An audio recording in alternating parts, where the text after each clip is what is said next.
What time period would you go back to? If you had to choose. No, I would not go back at all because we are women, and also I wear contact lenses.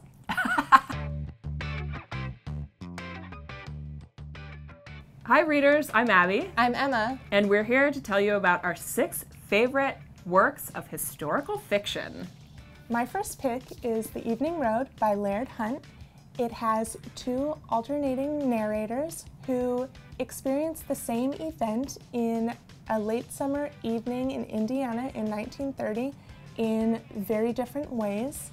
This book was based on a real historical lynching in southern Indiana, and Laird Hunt uses that framework to really confront a lot of thorny issues, obviously around race, but also around gender and kind of the complicity of a crowd of so-called innocent bystanders when they choose to witness an act of violence in a very passive way. I think that all of these themes are things that sadly are still extremely relevant today. My first pick is The Lost Letter by Gillian Cantor. And this book is set in the 1930s in Austria as the Nazis are encroaching. Christoph is an apprentice to a master stamp engraver, but when his teacher disappears during Kristallnacht, he is forced to keep on making stamps, this time for the Nazis. And this book also flashes forward to the 1980s, where we meet Katie, who's living in Los Angeles, and after her father goes to an assisted living facility after he's diagnosed with Alzheimer's, she is going through his stamp collection and finds a very intriguing stamp that leads her to connect with a cute stamp collector. A philatelist. Yeah, good vocab. And together they try to find out the story behind the stamp. So I picked this book because Gillian Cantor is a masterful historical fiction writer. She often picks true events, or in this case, a true stamp, and expounds on them. So if you're interested, check out all 3 of her novels, which are all incredible. My second pick is The 7 Husbands of Evelyn Hugo by Taylor Jenkins Reid. I also loved this one. This is a real fan favorite over here. Read it forward. It takes place through the long and storied career of a golden era Hollywood actress in the vein of Elizabeth Taylor. Definitely. And at the end of her life, she decides that she wants to reveal to the world all of the sordid, interesting, gossipy details of her career and her romantic history. And I loved this book. It's a little bit outside of my normal wheelhouse. Picked it up on a whim at the library, and I could not put it down. And what about the ending, right? You totally didn't see it coming. I didn't, and I loved it. All right, well now you have to read it to find out what we're talking about.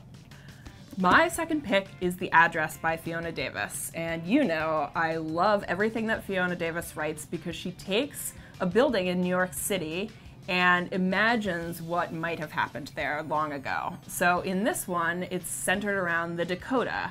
And Sarah Smythe, who is a servant in England, has the chance meeting with Theodore Camden, who's the architect of the Dakota, and he brings her over to America to work as the manager at his fancy new apartment building.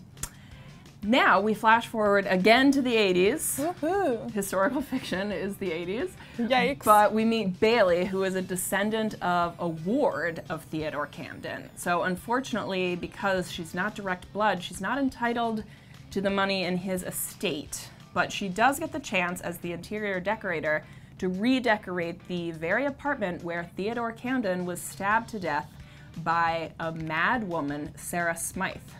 The thing I love about this book is you really get a sense of when the Upper West Side of Manhattan was considered like the wild, wild west.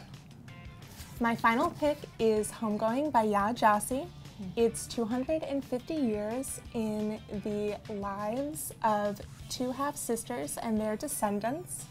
Their paths diverge when one sister is married off to a white British governor in Ghana, and the other sister is sold into slavery and sent to America.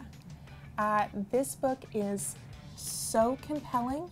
I love seeing how each chapter and each story links to the next generation for each side of the family, and how those relationships and the actions that take place in one really influence the next and the next. A pro tip for you, a Read It Forward pro tip. If you can get your hands on a hard copy of this book, that's what I would recommend, because I personally flipped to the family tree at the front of this book every time I started a new chapter, just to remind myself where we were in the genealogy and really contextualize whose story I was about to read. My final pick is A Gentleman in Moscow by Amor Towles, and as I was reading this, it felt like a mixture of The Grand Budapest Hotel by Wes Anderson and The Brothers Karamazov. I love that. It's quirky and fun, but also filled with a ton of historical detail. So in this book, it opens in the 1920s as the Bolsheviks are coming to power in Russia. And Count Alexander Rostov is an aristocrat. He is very skilled in languages and loves to read, but he is deemed a threat by the Bolsheviks, so he's put on house arrest. Unfortunately, he does not live in a house. He lives in the Hotel Metropole. And so this book follows the Count for 30 years as he's locked in the hotel. He can't leave. He goes from living in a beautiful suite filled with luxurious fabrics and furniture to living on the top floor and working in the hotel restaurant. But I love the Count because he can find joy in anything, even the simplest pleasure of recommending a great meal to a hotel patron in the restaurant. So I loved this book. I wanted to stay in the Hotel Metropole for as long as possible, just like the Count. There you have it.